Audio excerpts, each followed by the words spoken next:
Coolant oil போகிற அந்த பம்புக்கிட்ட oil league ஆகுதுங்க. அதுதான் என்னன்னு தெரில. கரெக்டாக சர்வீஸ் சென்டரில் போய் கேட்டால் சரியாக ரெஸ்பான்ஸ் பண்ண மாட்டேங்கிறாங்க. டிஸ்அட்வான்டேஜ் அப்படின்னா ரெண்டுமே டியூப் டயருங்க. சப்போஸ் ஒரு ஹீல்ஸ்லையோ எங்கேயாச்சும் நம்ம நின்றுட்டோம் அப்படின்னா வைங்களேன், எல்லா கிட்ட வச்சு தான் இந்த டயரை ஃப்ரண்ட் டயரை கழட்டி அதுக்கப்புறம் தான் பஞ்சர் ஓட்டுற மாதிரி இருக்குது. சைடு நல்லாயிருக்கு, பட் இருந்தாலும் இந்த சைடு மட்டும்தான் எனக்கு பிடிக்கல. ஏன்னா எக்ஸ்பல்ஸ் 200 இது கொடுக்காதனால கொஞ்சம் உன்னி நல்லா ஒல்லியாக வண்டி இருந்த மாதிரி இருந்தது. இதில் கொஞ்சம் ஹலோ ஃபேமிலி, எல்லோரும் எப்படி இருக்கீங்க? நல்லா இருக்கீங்கன்னு நினைக்கிறேன். இன்றைக்கி ஒரு சூப்பரான கண்டென்ட்குள்ளே தாங்க வந்திருக்கோம். நம்ம எக்ஸ்பல்ஸ் 210 ஓனர்ஷிப் ரிவ்யூ தாங்க எடுக்க போகிறோம். ஏன்னா வண்டி எடுத்து கிட்டத்தட்ட ஒரு 4 மாதம் ஆச்சு. 4000 கிலோமீட்டர் பக்கம் ஓட்டியாச்சு.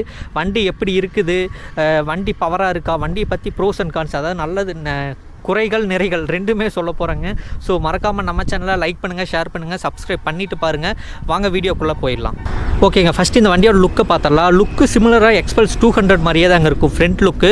பட் இங்கே மட்டும் எக்ஸ்பல்ஸ் 200 மாதிரி இருக்காது. இது வந்துட்டு கொஞ்சம் டிஃப்ரெண்ட்டாக இருக்கும். ஏன்னா ரேடியேட்டர் கொடுத்துருக்காங்க, கூலண்ட் ஆயில் கொடுத்துருக்காங்க. ஸோ எக்ஸ்பல்ஸ் 200 வந்துட்டு ஆயில் கூல்டு தான் வந்திருப்பாங்க.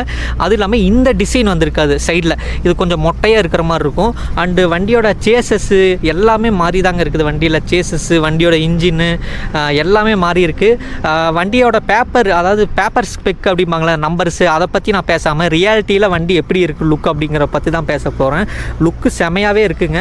என்ன ஒன்று கொஞ்சம் இந்த இடம் எனக்கு பிடிக்கல, என்னன்னு தெரில. எனக்கு பர்சனலாக இந்த இடம் பிடிக்கல. எக்ஸ்பல்ஸ் 200 மாதிரியே கொடுத்துருக்கலாமோ அப்படிங்கிற மாதிரி இருந்தது. மற்றபடி ஒன்றும் பிரச்சனை இல்லைங்க. லுக்கெல்லாம் சூப்பராக இருக்குது. பேக் லுக் பாருங்கள், உங்களுக்கு காட்டுறேன். பேக் லுக் எனக்கு இதில் ரொம்ப பிடிச்சிருக்குங்க. இந்த லைட்டு பாருங்கள், எல்இடியில் தந்திருக்காங்க, நல்லாயிருக்கு. இந்த லைட்டை வந்துட்டு இந்த மர்காடு கழட்டிட்டு பார்த்தா தான் நல்லாயிருக்குங்க. மர்காடு கழட்டிட்டு இந்த கேப் ரயில் இருக்குல்ல, இதெல்லாம் கழட்டிட்டு பார்த்தீங்கன்னா வண்டியோட லுக்கு சூப்பராகவும் இருக்கும். ரேலி சீட்டு போட்டோம்னா அதை விட நல்லாயிருக்குங்க வண்டி.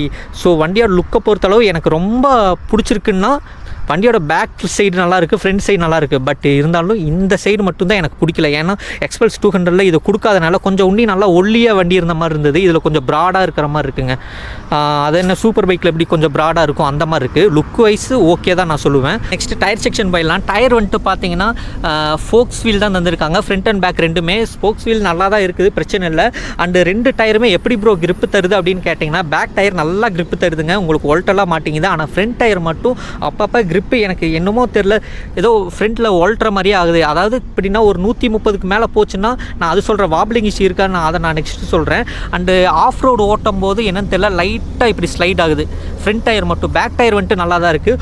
இன்னொன்று டிஸ்அட்வான்டேஜ் அப்படின்னா ரெண்டுமே டியூப் டயருங்க. சப்போஸ் ஒரு ஹீல்ஸ்லையோ எங்கேயாச்சும் நம்ம நின்றுட்டோம் அப்படின்னா வைங்களேன், எல்லா கிட்ட வச்சு தான் இந்த டயரை ஃப்ரண்ட் டயரை கழட்டி அதுக்கப்புறம் தான் பஞ்சர் ஓட்டுற மாதிரி இருக்குது. ஸோ டியூப்லெஸ் தந்துருந்தாங்கன்னா நம்ம பாட்டில் எதுவுமே, இங்கே பாருங்கள், இது ரிங் எதுவுமே கழட்ட தேவையில்லை.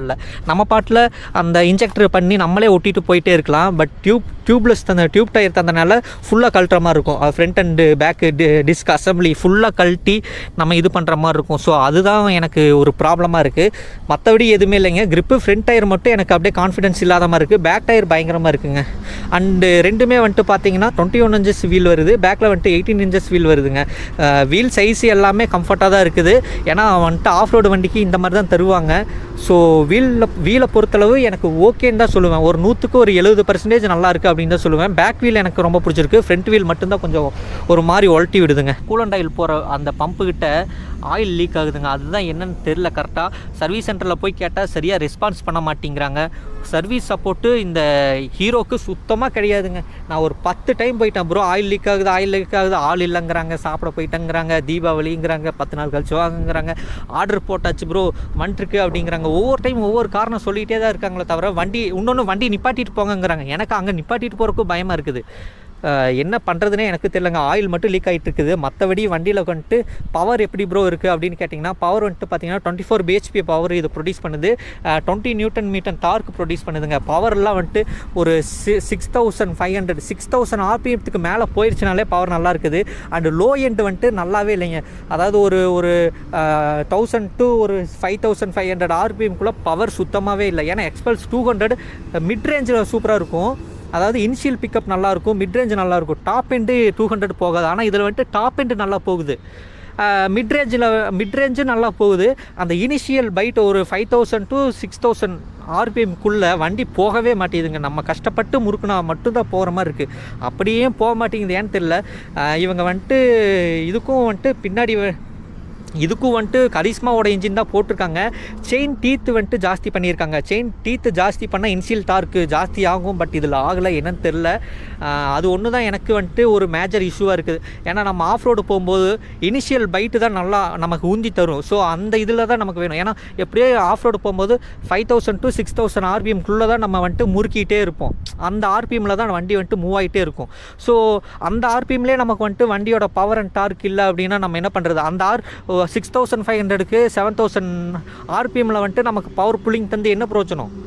ஸோ வந்துட்டு அது கம்மியான ரேஞ்சில் புல்லிங் பவர் தந்துருந்தால் நல்லாயிருக்கும்னு நினைக்கிறேன். பட் நானே இந்த வண்டியோட செயின் ஸ்ப்ராக்கெட்டு அண்டு டீத்தை வந்து மாடிஃபைட் பண்ணலான்ட்டு இருக்கேங்க.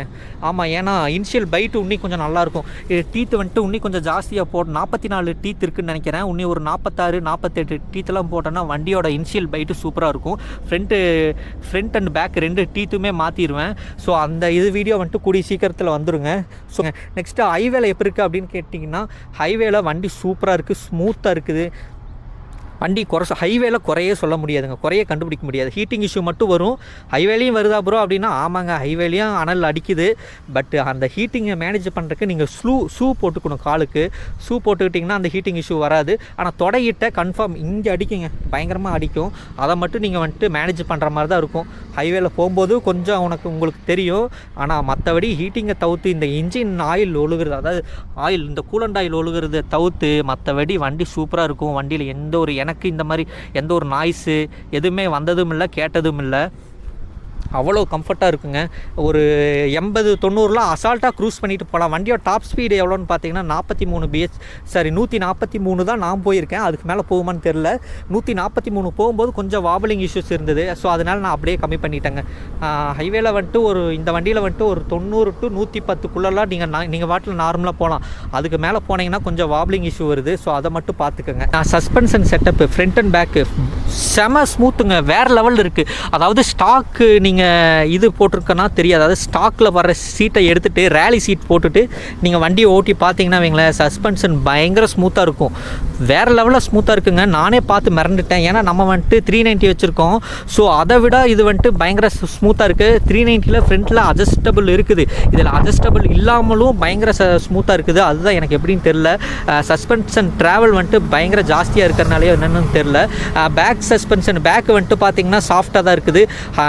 ஒரு பெரிய குழியில் விடுறீங்க அப்படின்னா கூட பயங்கர ஸ்மூத்தாக தான் இருக்குது. உங்களுக்கு அடியே தெரியாது. இதில் வந்து லிங்க்டு சஸ்பென்ஷன்பாங்க, லிங்க் டைப்பில் அது ஒரு எல் டைப்பில் போட்டிருக்காங்க. அந்த மாதிரி சஸ்பென்ஷன் உங்களுக்கு பார்த்தா தெரியும். இங்கே பாருங்கள், இந்த மாதிரி தான் இருக்குது. பயங்கர ஸ்மூத்துங்க. நான் வந்துட்டு சஸ்பென்ஷனை பற்றி சொல்லிகிட்டே இருப்பேன். அந்த மாதிரி கம்ஃபர்ட்டு சஸ்பென்ஷன்லாம் எந்த ஒரு குறையுமே இல்லைங்க வண்டியில். அதான் சொல்கிற பாருங்க, இந்த இன்ஜினில் ஆயில் ஒழுகிறது, ஹீட்டிங் இஷ்யூ, இந்த 2 மட்டும் விட்டுட்டாங்கன்னா வைங்களேன், இந்த 2 மட்டும் சால்வாக இருந்ததுன்னா வைங்களேன், வண்டி நீங்கள் தைரியமாக பயப்படாமல் எடுக்கலாம். ஸோ இது 2 மட்டும்தான் மேஜர் ப்ராப்ளம். அண்டு முக்கியமான சொல்ல மாட்டேங்க, நிறைய பேர்த்துக்கு டேப்பர் நாய்ஸ் வருதுங்கிறாங்க. எனக்கு வருதா என்னன்னு தெரியல. நமக்கு இதனால் முடி அந்த மாதிரி ஒரு இது வந்ததில்லை. அது இஷ்யூ எதனால் வருது அப்படிங்கிறது நான் உங்களுக்கு சொல்கிறேன். டேப்பர் இஷ்யூ எதனால் வருதுன்னா, டிஸ்பிளேலேயே காட்டும். நீங்கள் ஒரு சில ஆர்பிஎம் மேலே போயிட்டிங்கன்னா கீர் மாற்று அப்படின்னு அதுவே இண்டிகேட் பண்ணும். அது இண்டிகேட் பண்ணுற அளவுக்கு நம்ம ஓட்டிக்கிட்டோம்னாலே போதுங்க, டேப்பர் நாய்ஸ் வரவே வராது. ஏன்னா சில பேர் 4th கீரை போட்டு சின்ன ரோட்டில் 4th கீரை போட்டு எடுப்பாங்க. இல்லைன்னா ஒரு சில பேர்லாம் 3rd கீரை போட்டு வண்டி ஸ்டார்ட் பண்ணிட்டு ஓட்டிட்டு போவாங்க. ஸோ அந்த மாதிரி பண்ணாமல் இன்ஜினுக்கு ரொம்ப ஸ்ட்ரெஸ் தந்தோம்னா அந்த டேப்பர் நாய்ஸ் வருங்க. பேசிக்காக சொல்ல போனால் அவ்வளோதாங்க, சிம்பிள். நீங்கள் கீர் ரேஷியோ கரெக்டான கீரில் கரெக்டான ரேஷியோவில் போனீங்கன்னா முடிஞ்சுது. அதை விட்டுட்டு இன்ஜினுக்கு வந்து ரொம்ப ஸ்ட்ரெஸ்ஃபுல் கீரை வந்துட்டு பயங்கரமாக மாற்றி ஸ்ட்ரெஸ்ஃபுல் தந்தீங்கன்னா டேப்பர் நாய்ஸ் வந்துடுங்க. அதுதான் இந்த வண்டியில் நிறைய பேர் அந்த தப்பு பண்ணுறதுனால தான் டேப்பர் நாய்ஸ் வருது. மற்றபடி எல்லாமே சொல்லியிருப்பேன்னு நினைக்கிறேன். அண்டு சீட் கம்ஃபர்ட் வந்துட்டு பார்த்தீங்கன்னா சீட்டு நல்லாவே கம்ஃபர்ட்டாக இருக்குங்க. அண்டு கால் எட்டுறதெல்லாம் வந்துட்டு நல்லாவே எட்டும். 5.4 5.3 இருந்தாலே பரவாயில்லைங்க, நல்லா எட்டும். சீட் கம்ஃபர்ட்டெல்லாம் நான் சொல்லணும்னு அவசியமே இல்லைங்க, நல்லா தான் இருக்குது. ஹைட்டு மேனேஜபிள் தான். நீங்கள் வந்துட்டு குள்ளையே இருந்தாலும் நான் மேனேஜபிள் பண்ணிக்கலாம்.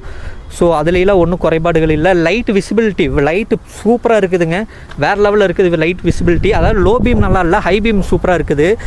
இண்டிகேட்டர் எல்லாமே ஹாலஜன் இல்லைங்க, எல்இடி தான் தந்திருக்காங்க. ஃப்ரண்ட் அண்ட் பேக் இங்கே இருங்க, எல்இடி தான் தந்திருக்காங்க. பேக்லேயும் எல்இடி தான் தந்திருக்காங்க. டேஞ்சர் லைட்டும் எல்இடி தாங்க வந்திருக்கு. எக்ஸாஸ்ட் சவுண்டு தரமாக இருக்குங்க. ஏன்னா ஸ்டாக் எக்ஸாஸ்ட் சவுண்டே நல்லா இருக்குது. நீங்கள் வந்துட்டு மாடிஃபைட் பண்ணி நோரிஃபாமி எக்ஸாஸ்ட் போடணும் அப்படின்னாலும் போடலாம். பட் அது வந்துட்டு நான் ரெக்கமெண்ட் பண்ண மாட்டேன். ஏன்னா அது வந்துட்டு ட்ராக்குக்கு ஓட்டுற எக்ஸாஸ்ட்டு, நீங்கள் அதை தூக்கி ரோட்டில் போட்டு ஓட்டினீங்கன்னா வைலன்ஸ் ஆகும். அந்த ஒரு எக்ஸாஸ்ட்டாக இருந்தாலும் நீங்கள் மாடிஃபைட் பண்ண எக்ஸாஸ்ட் எதுவுமே போடக்கூடாது. ஸ்டாக்கில் வரதே போட்டு ஓட்டுங்க. ஸ்டாக்கில் வரதே சவுண்டு சூப்பராக இருக்கும். இருங்க சவுண்டு நான் உங்களுக்கு காட்டுறேன் எப்படி இருக்குன்ட்டு.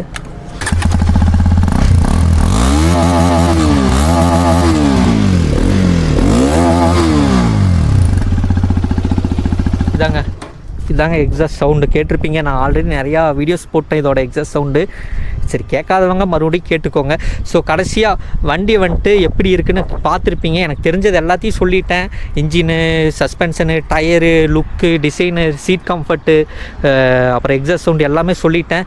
ஸோ இந்த வண்டி எடுக்கிறவங்க அந்த மேஜர் அந்த இஷ்யூஸ் மட்டும், அதாவது ஹீட்டிங் இஷ்யூ, ஆயில் லீக் ஆகுது, அதை மட்டும் மைண்டில் வச்சுட்டு எடுங்க. ஸோ எல்லாத்துக்கும் இந்த ப்ராப்ளம் வந்திருக்கான்னு எனக்கு கரெக்டாக தெரியல. எனக்கு அந்த ப்ராப்ளம் வருது, அவ்வளோதாங்க. மற்றபடி எதுவுமே இல்லை. வண்டி எடுக்கலன்னா எடுக்கலாம். வண்டி மைலேஜ் எல்லாமே சூப்பராக தான் தரும். வண்டி எடுக்கக்கூடாது அப்படின்னு ஒரு வண்டி நான் டீப்ரமோட்லாம் பண்ண மாட்டேன். ஏன்னா கஷ்டப்பட்டு நம்ம இன்னொன்று இந்த பிராண்ட் நம்ம இந்தியன் பிராண்டு ஹீரோ வந்துட்டு. ஸோ கொஞ்சம் ஸ்ட்ரகிள்ஸ் இனிஷியலாக அவங்களும் ஸ்ட்ரகிள் பண்ணுவாங்க. இப்போ எக்ஸ்பல்ஸ் 200ல் ஃபஸ்ட்டு ஜென் விட்டாங்க, அதில் சில ப்ராப்ளம்ஸ் வந்துச்சா. அதுக்கப்புறம் செகண்ட் ஜென் விட்டாங்க எக்ஸ்பல்ஸ் 200லேயே, அதில் எந்த ஒரு ப்ராப்ளம் வரல. அந்த மாதிரி தான் இதுலேயும் ஃபஸ்ட் ஜென் விட்டுருக்காங்க. சில பல ப்ராப்ளம்ஸ் இருக்குது. செகண்ட் ஜென் விடும்போது நல்லா இருக்கும்னு நினைக்கிறேன். ஸோ நீங்கள் எடுக்கிறதுனா இப்போயே எடுக்கிறதுனால எடுக்கலாம். இல்லை இதுலேயே இன்னொரு வண்டி விடுவாங்களா செகண்ட் ஜென்னா, இதோட கம்ப்ளைண்ட்ஸ் என்னென்னு பார்த்துட்டு செகண்ட் ஜென் விடுவாங்களா, அந்த வண்டி எடுக்கிறதுனால எடுக்கலாங்க. உங்களுக்கு ஒன்றும் பிரச்சனைலாம் எதுவுமே இல்லை. எடுக்கிறவங்க பார்த்து மெதுவாக ஓட்டிக்கோங்க. எக்ஸாஸ்ட்டு அது இதுன்னு மாடிஃபைட் பண்ணாதீங்க. மாடிஃபைட் பண்ணுற மாதிரி இருந்தால் ஆஃப் ரோடில் மட்டும் அது ஓட்டுங்க. ஸ்ட்ரீட்குள்ளே ஓட்டாதீங்க, ரொம்ப ஸ்பீடாக ஓட்டாதீங்க. அவ்வளோதாங்க. ஸோ vlog பிடிச்சிருந்தால் மறக்காமல் லைக் பண்ணுங்கள், ஷேர் பண்ணுங்கள், சப்ஸ்கிரைப் பண்ணிவிட்டு பாருங்கள். Tata, by.